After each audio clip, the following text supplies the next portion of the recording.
আমি সঞ্জিতা রয়। আমি 2025 সালে অষ্টম শ্রেণীর ছাত্রী। আমি আগামী বছরে ক্লাস 9-এ উঠব।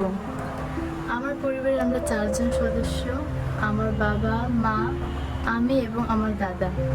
আমার বাবা একজন কৃষক, আমার মা একজন গৃহিণী এবং আমার দাদা এবং আমি পড়াশোনা করি।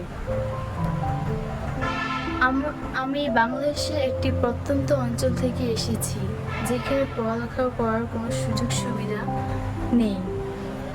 আমার গ্রামে আমার বাবা মাদের সময় কোনো স্কুল ছিল না, যার কারণে আমার মা বাবা পড়ালেখা জানে না এবং পড়ালেখার গুরুত্ব এতটা বুঝে না, যার কারণে আমার বাবার জীবনে চলার পথে অনেক সমস্যার সম্মুখীন হয়।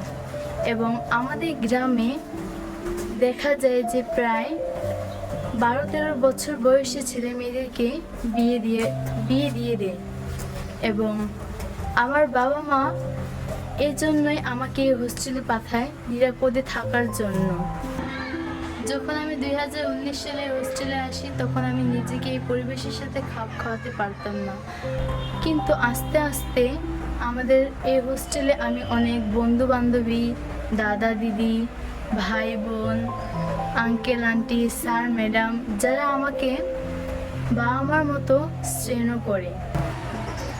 আমি অফিসকে অসংখ্য ধন্যবাদ জানাই যে আমাকে সুন্দর একটি নিরাপদ স্থান দেওয়ার জন্য এবং পড়ালেখা করার সুযোগ দেওয়ার জন্য।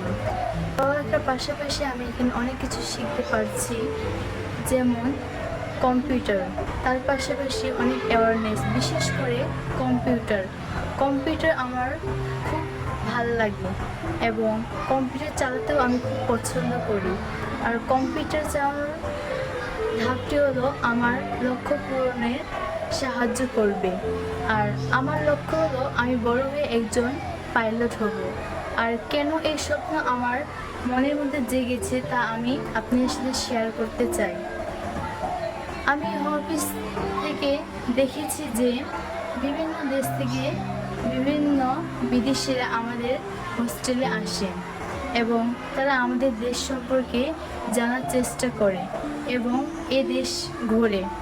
তাদেরকে দেখে আমারও ইচ্ছে হয় যে আমিও অন্য দেশে যাব, অন্য দেশে ঘুরবো, তাদের দেশ সম্পর্কে জানবো। তাই আমি তাদেরকে দেখে আমারও মনে স্বপ্ন জাগে যে আমি বড় হয়ে একজন পাইলট হব। আপনারা প্রার্থনা করবেন আমি যেন বড় হয়ে আমার নিজের লক্ষ্যে পৌঁছাতে পারি এবং মা বাবার স্বপ্ন পূরণ করতে পারি। আপনারা প্রার্থনা করবেন তার সাথে সামনে আমার বার্ষিক পরীক্ষা এবং তারপর বৃত্তি পরীক্ষা।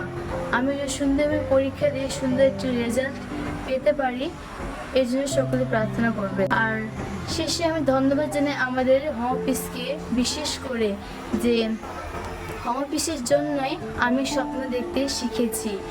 যদি হোম অফিসে আমি না আসতাম তবে হয়তো আমার স্বপ্ন শুধু স্বপ্নেই থেকে যেত। আমি হোম অফিসকে অসংখ্য ধন্যবাদ জানাই। ধন্যবাদ।